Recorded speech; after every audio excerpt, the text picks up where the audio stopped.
Yeah, man, it's an honor and a privilege, and it's really great to see, kind of what you guys are doing. I mean, you're growing like a weed, and it's amazing. So when we're done with this call, we're going to do the call on how I can grow as fast because I need that secret sauce. So yeah, Steve Giordano from South Florida. So great to meet you all. Yeah, I got into this. It was back in November of 2018. I was a good friend of Mark Mead. He's a guy who I knew for about 10 years, and he had spoken to me about the industry. I had looked at it a little bit, but I just didn't really know how to do it. I knew that I wanted more out of my life. I knew that I wanted to kind of have my own deal. I had worked in restaurants my entire career, and I had been looking, but I was looking with a group that didn't have leads. It was kind of the old, give me 7 people that you know and your friends and family, and selling them at barbecues. And I remember talking to Mark one day, and he's like, just jump off a bridge if you're going to do that, right? So he brought me to FFL, and I got going part-time 2 months, November, I guess it was November, December, and then kind of hit the ground running right around the convention 2019. And just went to work. And I think the mentality I had then hasn't changed, where I had to make it happen. I have a family, bills to pay like everybody else here. I just knew that I had to find a way to tap into the system and just make it really, really work for myself. And then, you start doing it and you start buying leads and following the system, you see the level of success that you can have. And I mean, look at how many people in your group and so many people across the country that are having success. So anybody can really do that. It's just a matter of really just, kind of tapping into things. Yeah, that's great. That's good stuff. Hey, and I know one thing I've learned about you and watching you, and is you ride America a lot, right? Could you explain to us why? And could you just talk about that for a minute? The 8%, obviously we could go there, but, I think the simplicity and the fact that I can get a client approved in the house. I think one of the biggest things for a new agent is, submit to issue paid, where, a lot of times we get excited, hey, we submitted something big, and then, it goes to underwriting and maybe it gets kicked back or whatever. I'm always going to go America as kind of like the go-to, because I know where I stand, and then if I have to then move and pivot, I can move and pivot. I'm not the guy that's going to, be like, oh, this one is, 30 cents cheaper. Because at the end of the day, if I go something a little cheaper and then the client gets declined, that's really not good for anybody. So I'm always going to kind of lead there and go there. And I just speak highly of them because, I mean, let's face it, they're a phenomenal company, and they really have, in my opinion, the best products that we offer. Yeah, I love that. I agree 100%. The other thing is too, so leads, I mean, I don't know what you started out doing. I know what you're doing now because you shared that with me. But when it comes to leads, maybe early on, how did that look for you? Like, how'd you buy? Yeah, it's interesting question, because when I got going, I remember Mark coming to me and saying, hey, there's this area down in Florida that I hadn't even heard of. It's called Okeechobee, right? And it's about an hour and a half from me. Knew nothing about it, but I believed in what he was telling me. So he said, hey, it's open. Why don't you jump on it? And literally, this is how stupid I was. I didn't even get what the mail drop concept was. Like, I was like, wait a minute. So I'm going to pay this money, and then I'm going to expect to get back a certain amount of leads. And he's like, yes, that's what you're going to do. It makes sense. Trust me, follow the system. I was not going to fight a guy who, is a 5-time Hall of Famer or whatever he is. So I did that. It was like an upfront $1,200. I remember buying, like my typical $500 final expense order. And then I remember there was a deal on EverQuote. So EverQuote, hey, you put in $2,000 and they matched you. So then I just did the math, and I said, hey, if that's $4,000 of leads and they're X amount, I'm going to have those leads for, a while. So I put in probably, $4,000 right off the bat. And then that was able to take me in that first month, spending 4 to issue pay 21, and then doing the same the next month to issue pay 34. So if I said to everybody on the call, hey, if you spend $8,000 to then now issue pay 55 in 2 months, and then let's throw in the 9-month advance and let's throw in 20% chargebacks, there's not anybody on this call that wouldn't do that. It's just, I think sometimes with leads, new agents are like, $500. I don't know, I'm going to hold that really tight. And then I started thinking about money differently. I started thinking about the fact of like an investment versus a purchase. If I buy, a TV, that's something that's a purchase. Whereas if I buy leads, that's an investment in something that I'm going to take and flip and make 5, 7, 10 times my money. Plus it's a write-off on my taxes. So I just started looking at money differently. And I think if you're a new agent, you start, it'll really help you and get you to where you want to go. Oh, great. So, and your dial days typically just like we do Monday, Thursday typically, or how do you do that? Yeah, I'm a Monday, Thursday, 8 a.m. guy. One of the things that I try to just always lean on is 30 appointments. And then I lean on the structure of 8 a.m. Monday, Thursday. And now, we're doing the live dials because we're, growing the team. And I want them to get in that habit of just essentially saying, hey, to have success, just have to do things on a consistent level. Like if you went to a job at Monday at 8 a.m. or Thursday at 8 a.m., they would expect you to be there, sitting at your desk, working. Now, there's no reason when you're running your own business that you shouldn't treat it the same way. The second thing I'd say on dialing, I feel like I never stop dialing because I get leads in, I'm in the car, I dial in the car. I dialed all day Saturday while I was driving to get ahead on my appointments for today because my time is a little bit different now. I'm trying to build, so I'm trying to kind of really, stretch, my time as best as possible. But I would just say this, never stop dialing. When they come in, call them, tell them you're coming over. I love that. Tell them you're coming over. I saw the other day where you said, I think you got one that day and sold it. Yeah, that's pretty awesome. Eric just asked, could you share your setup process? Let me see here. Sure. Yeah. Yeah. A couple of things that I like to do when it comes to the setup. I like to use word tracks that take you to where we want to go, right? So if you talk about something enough in life, it's gonna happen, right? So now I go into a home. Number one, I try to make it extremely simple, after the whole I'm gonna take my shoes off type of a deal. So walk in, I'm talking to them on the way to the table. That is my rapport. I'm not going to sit there with you for a half hour and go over rapport. I'm going to ask questions. How long have you lived here? Where'd you move from? Where are you from originally? Kids, grandkids. I'm asking like rapid fire questions as I walk in. And then by the time I actually sit down, I probably know like 5 things about the person. And then I just let them know that the process is simple. There's 2 things that, 2 simple things that we're going to go through here: your health and your finance. Give them my card. I'm a broker. I work with, 15 plus A-rated insurance carriers, and I specialize in mortgage protection, final expense, and retirement planning. So our goal here today is to find something that is going to make financial sense for you today, tomorrow, forever, and is going to protect you and your family. Does that make sense? So I'm getting an agreement.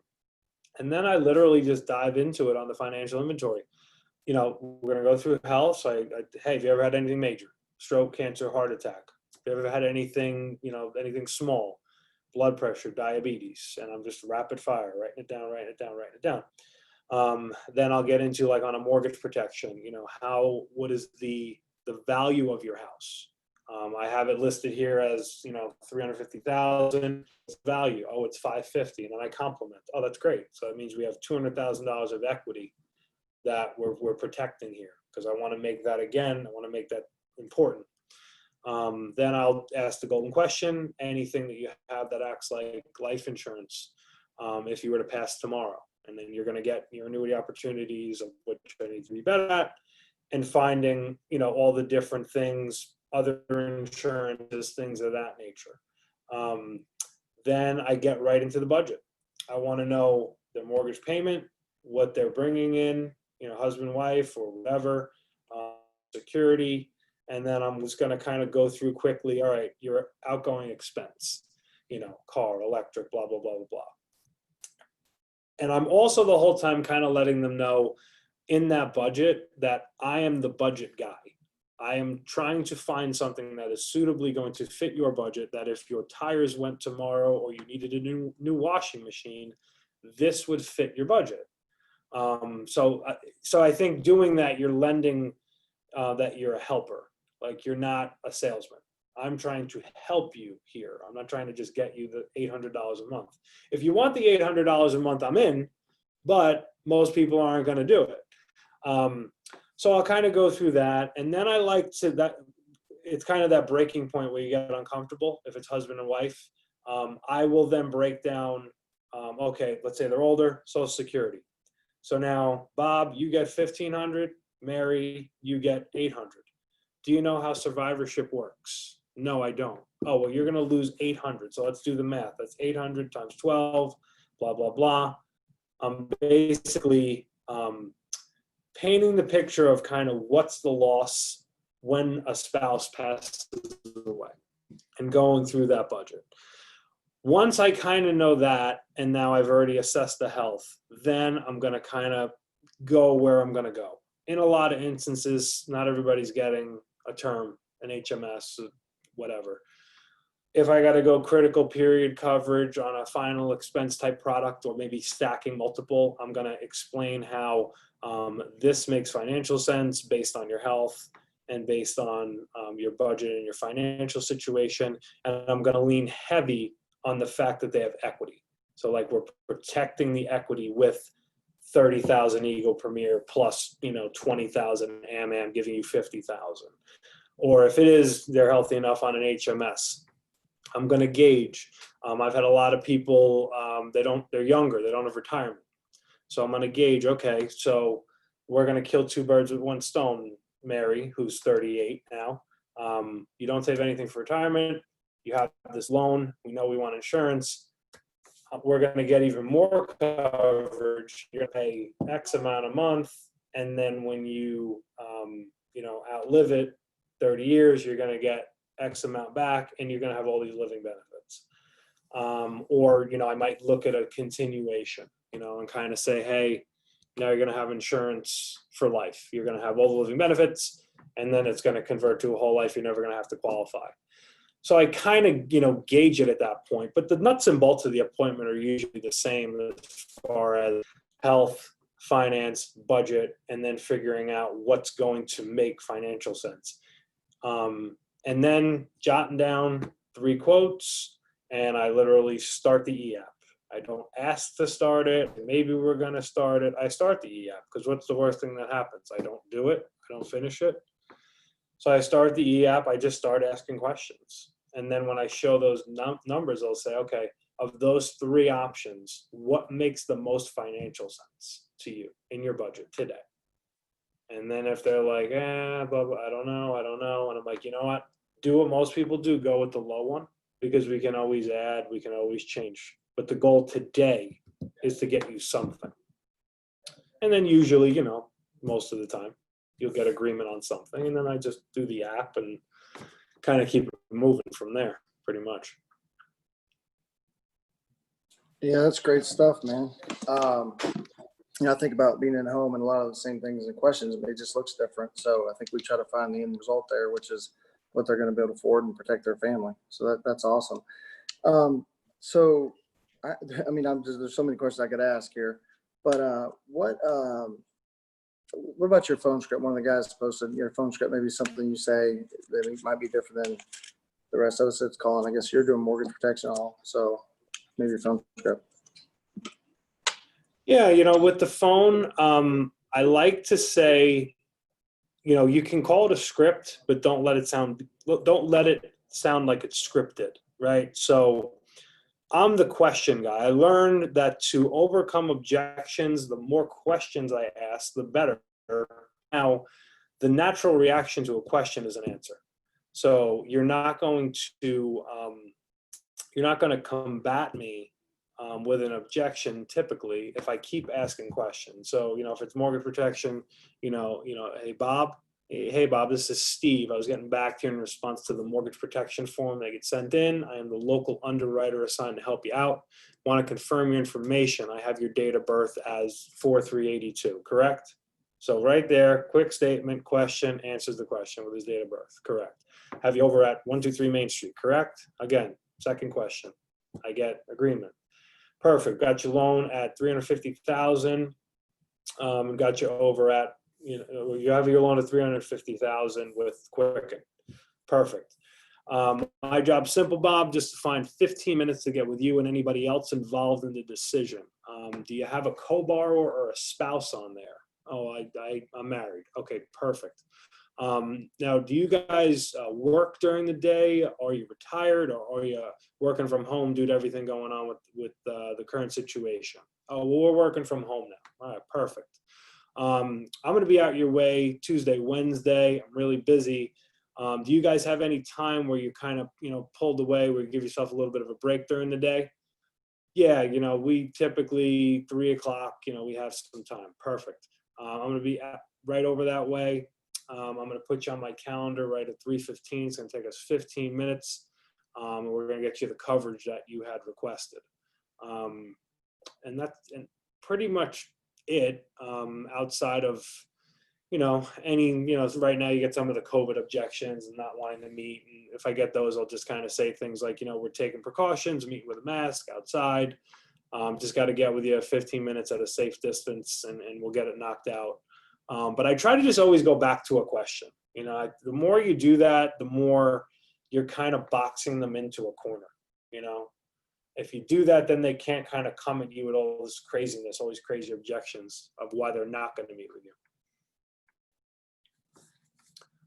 Great stuff. Hey, Eric, is there any other questions you have? I saw that someone else put up, how long does the process take? I assume they're talking in home. Is that what you wanted, Brent? Yeah, I see that. So on a mortgage protection, 40 minutes, maybe. I'm pretty quick. I'm pretty cut and dry. I run a lot of appointments. I'm not going to sit with you for 9 hours. This, this isn't that complicated. It pays out when you die, and it pays out if you live and you get an illness, and then it gives you your money back. It's pretty simple. Yeah. How do you handle that as a leader, man? I know in your case, we're pretty simple. We just go to work, right? But the people question well, these leads, and they question this and that. And they just, how do you handle that? I mean, you're obviously, you bought the leads, you went and dialed, you didn't ask questions, and Mark told you to do it, and it worked, right? What would advice be for people that are brand new and just kind of getting started? If I see some guys on here that they're just getting their contract, they didn't even start. What would you tell them to do? I'd say, get uncomfortable, because you're probably going to do things. If you worked in corporate America like I did, you're probably going to have a very different mindset now than what you probably had previously. I think the people that are successful doing this get punched in the face more and know how to get up off the mat. Saturday, I didn't have a great day Saturday. I think I had 8 appointments. I think I closed 1. I can't even remember. Does it matter? No, it doesn't. Was I happy about it? No, it doesn't. But I'll tell you what I said to myself, and I do this a lot. I say, you need to listen to more training, because there's probably something in 4 of the appointments I didn't sell that maybe if I listened to you, my man, that you would have done something differently that I didn't do, that I would have sold it. So I think if you're starting out, you have to understand the wins are so big that they overtake the losses, but you will have more losses. So when people say to me, oh, how are you going to write $1 million this year? Here's how. I'm going to get punched in the face more than anybody else, probably. I'm going to get up every time, most definitely. because the biggest thing, and look, this is hard. Your mental toughness in doing this, it's everything. You know, every day is not going to be roses. Every appointment isn't going to be. But you're going to, if you have run enough appointments and if you make your number around 20 to 30, which is literally my goal, if I should have it hanging up somewhere, 20 to 30 appointments. I know that I cannot lose. Now, some weeks maybe I'm going to write a massive amount. Some weeks I might write 7 to 10. But if you average it all out, you're going to have a lot of premium and a lot of business. And then you start getting your momentum going. And if you're new, you kind of learn how the ebbs and flows go once you're in a month, 2 months, 3 months, kind of see how it's gonna go. I'm gonna book 20, 7 of them are gonna no-show me. I'm gonna sell, 8 of 13, and then I'm gonna write, 13 grand, and then I'm gonna lose 1,500 of it. That's all. It's simple. Like if I broke that down to everybody and I took out the emotion of getting mad in the appointment of the guy you didn't sell, everybody'd be like, okay, that makes sense. The problem is sometimes, and I'm probably the worst at it, is letting the emotion get in the way. And I think if you just look at it strictly numbers, leads, appointments, no show, sold, cancellation, repeat, you cannot lose, and you'll make more money than you've ever made in your life. Yeah, so I love that. As I'm listening to you, I want to ask you this question. I probably know what you're going to say, but I want to ask it anyway. So, do you believe with Family First Life, with the leads that we have, if they listen, they're coachable, they buy leads enough to have enough lead flow, and they dial like we do, and they work like we do, and they're willing to work hard? You believe that don't you believe anybody can write 20, even 30,000 or more a month? And if they're under 20, there's obviously something they're doing wrong if they're actually working. 100%. Absolutely. You're going to every week. Like I can literally at this point, and I kind of know how my weeks are going to go. I'm going to walk into 2 to 3 of my 30 appointments that they're literally going to be begging me to buy insurance, and a lot of it. And that's going to really like set you up. Then you're going to have the ones that they're kind of on the fence, but then your knowledge. And when I say knowledge, when you start doing this, you have knowledge right off the bat because you have a license. So you've been on these calls, you've been on trainings, you're looking at carrier stuff, you're looking at websites, whatever. You have some knowledge behind you. So now you're going to take kind of that middle group that I like to say can either go one way or the other. If you take half of them to making the sale because of your knowledge being just more than the client, just because of all the things you've done to prepare, there's no way that not any single person that is structured and organized and follows directions and follows the system can't have success. It's impossible. 2 other questions, and we'll probably get, I don't want to keep you much longer, but if there's any other questions, let me know, guys. But hey, a couple other questions I have is, 1, when did you start recruiting? And number 2, when did you, because at your level, you wrote, 20, 30K the first couple of months. When did you hire an assistant or something? I know you have Margot, but she works, I think. Is that full time, right? So when did you hire somebody else to help you with other stuff? Assistant, that type of thing. Great question. So I waited too long, number 1. I started recruiting right away. I didn't do it to the level I probably should have right off the bat. So probably within like the second month, I was recruiting, had some agents doing a little bit of stuff. I got an admin in, let's see, it was November. Right now I have Margot, who's pretty much kind of I call her my director of operations. She kind of directs everything, including my life. And which is a good thing because I need it. And then I have a recruiter, Jessica, who I've had now since November as well. And I'm really kind of looking for what's the next evolution because, we're picking up some steam. I'm hoping we're going to do 3 to 350 this month, hoping. We're on track for that. So I'd say, as soon as you can get a little bit of extra cash flow going, if you hit 20K to 30K 2 months in a row, get some recruiting leads, get some, agent or whatever it is. And obviously I think your group does a phenomenal job at warm market. So, I mean, you should be doing that immediately, whether you think you know everything or you don't. I think one of the biggest misnomers is, new agents say, hey, I can't hire when I haven't really done anything yet. Like, that's, the system does it for you at this point. Like, you can look at hundreds of people that are just making a lot of money and just they had zero insurance experience. If you would have told me 5 years ago I'd be doing this right now, I would have said you were nuts, because I worked in restaurants earlier in my whole life. Well, dude, I'll say this for everybody listening, and I'll say this for Family First Life. We're sure glad you did. So I'm glad. Thanks. I'm glad to have met you, and I'm glad that you're setting a bar that's just, it's up there, and it's pretty awesome to see. And I look forward to you growing your agency and helping a lot of people. So, anybody else have any more questions? I want to go ahead and let him go, because I know he is super busy. One question maybe, and if not, we're gonna let him go. No? Okay. Hey, man, I appreciate you. Love to Margot. Appreciate you guys. Look forward to seeing you soon, I guess. Maybe, I don't know what, December, if possible, unless I get down there before, which I'm going to try to do. So we got some guys down that way. So hope I get to see you soon. Appreciate you, man. Yeah, man, this is great. I appreciate you. Everybody have an awesome day, and go get it. Yeah, anything we can do for your team, you just let us know. We'll help out any way we can, man. Get on a call, whatever you need. Appreciate it.